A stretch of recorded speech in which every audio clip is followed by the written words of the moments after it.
जय माता दी फ्रेंड्स, आप सभी को नवरात्रि की बहुत बहुत शुभकामनाएं। तो जैसे कि अभी नवरात्रि चल रही है और हम सब के लिए बिल्कुल स्पेशल डे होते हैं, माता जी का पूजन किया जाता है और सब जगह कन्या भोज भी होते हैं। तो हमारे यहाँ भी हम लोग हर साल ही कन्या भोज कराते हैं और ये सौभाग्य हमें प्राप्त होता है। कन्याओं को खिलाकर बहुत ही अच्छा लगता है।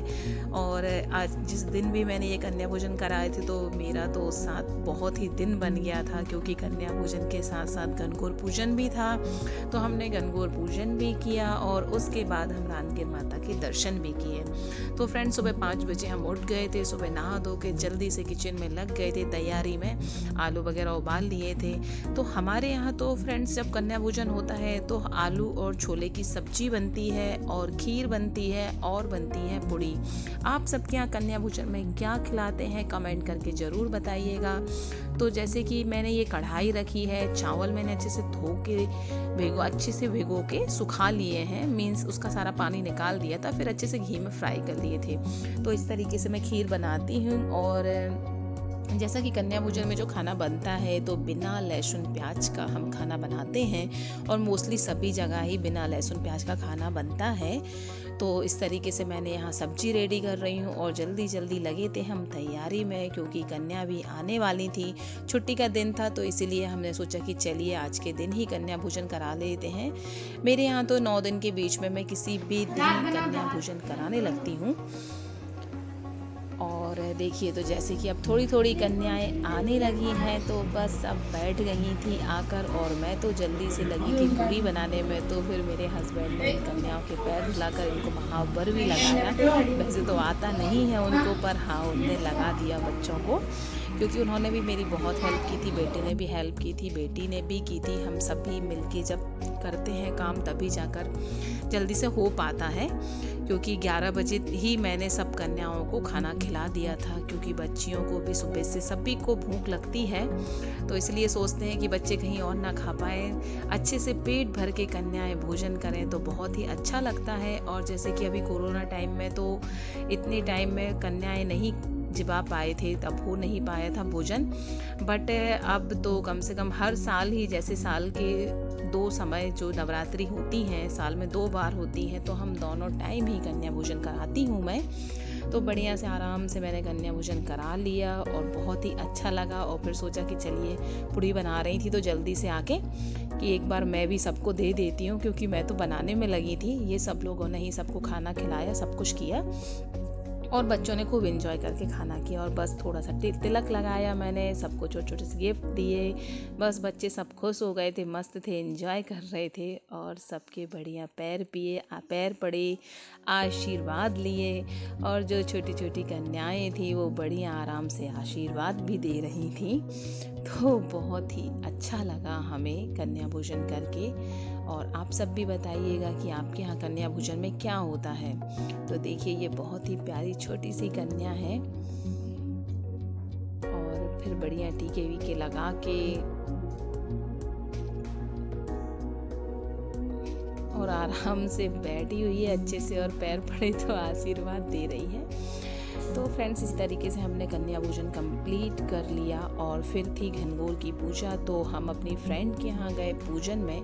जल्दी जल्दी मैंने काम निपटा लिया था, क्योंकि वहाँ पर भी उनको लेट नहीं करना था, वो भी हमारा वेट कर रही थी कि जल्दी से सब इकट्ठा होकर पूजा करते हैं। तो मैंने कन्या भोजन फ्री होके फिर मैं गई थी अपनी फ्रेंड के यहाँ, फिर वहाँ पर हमने की थी घनघोर की पूजा। तो मेरी फ्रेंड्स ने सारी तैयारियाँ कर ली थी और जैसे ही हम पहुँचे तो इन सब ने पूजा स्टार्ट कर दी थी। तो घनघोर माता की पूजा थी और इस तरीके से देखिए गहने वगैरह सब कुछ इन्होंने बना लिया था और बस पूजा शुरू कर दी थी। तो जैसे कि घनघोर की पूजा का बहुत महत्व होता है, इसे पार्वती जी की ये पूजा होती है, तो बहुत ही विधि विधान से हम लोगों ने ये पूजा कंप्लीट की।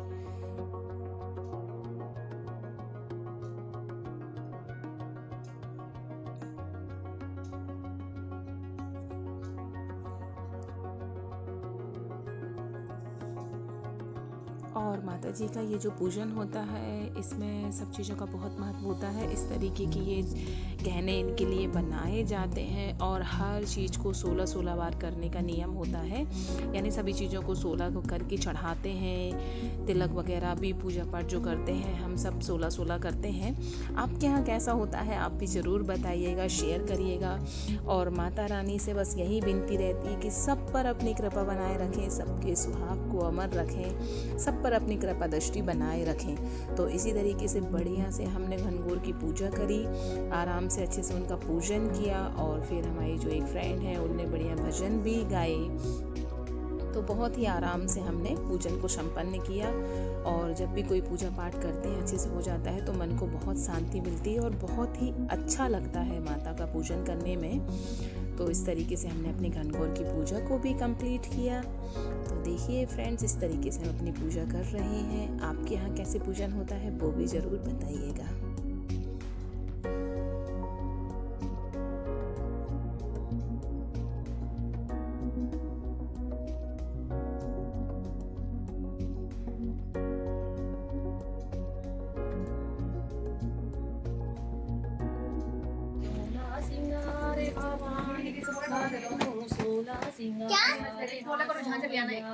चूड़ी पे नाद मोती जड़े मैया कंगना पे नाद लाल लाल मेहंदी से नाचे सजाद आओ मोरी मैया।